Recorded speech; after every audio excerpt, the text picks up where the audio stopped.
Just wanted to tell you about what's in the Mover magazine this month in May. The magazine, you can read it online, of course, as I know that many of you do, and you can also read it through the app that's available for Android and for Apple phones. So please do that.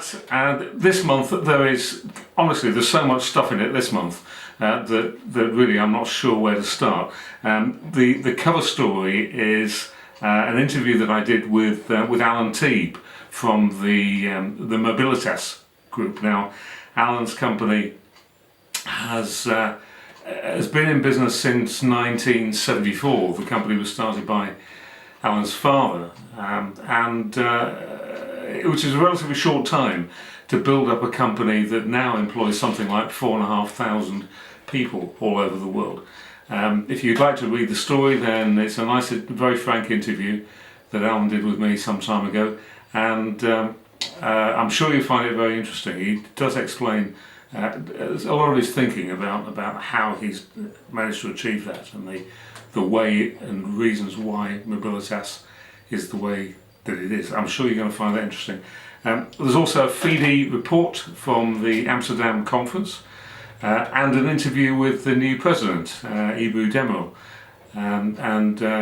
Those of you that know Ebru know that she's also a very open, warm person, and the interview reflects that, I think. I hope so anyway.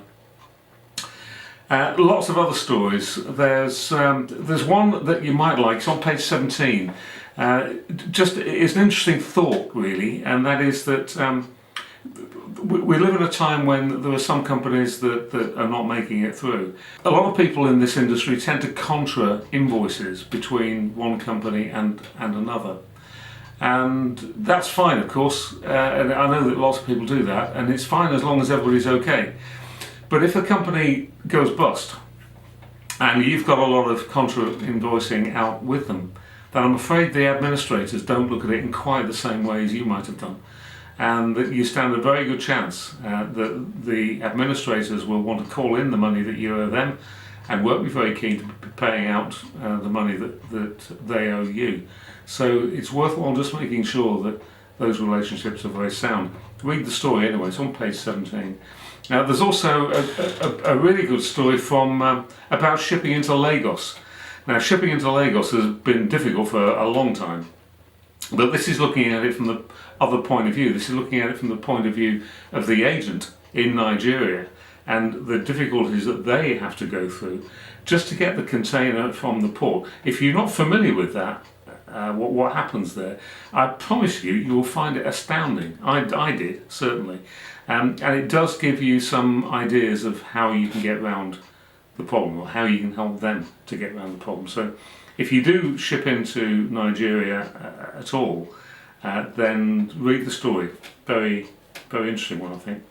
And let's say there's lots of things in there, but there's one story that I put together that I've called Time for a Change. And the reason I've done that is that people constantly tell me that prices are being squeezed all the time in the industry, not just in the international business, but in the domestic business as well. And it's been the case for years, and the prices that we are able to charge nowadays are nothing like what they might have been a few years ago. And I just got to thinking, at what point does this stop? You can't carry on driving everything down and down and down. There must come a point where you have to say, I'm sorry, this far and no further.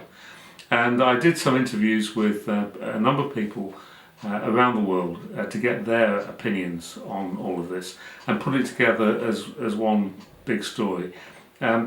We live in a time, when people can change things. It's with the communication the way it is today, with social media and what have you.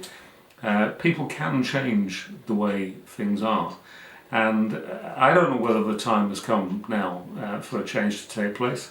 And it won't be a decision that anybody makes, but at some stage it must stop. There must come a point where everything turns around and starts to become a little bit more sensible. How that comes about, I don't know.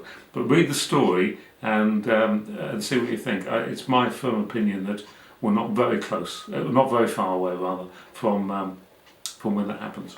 Anyway, there we are. Enjoy reading the magazine. I'm sure you will. There's lots more in it other than what I've told you now. But enjoy it and see you next time. Bye for now.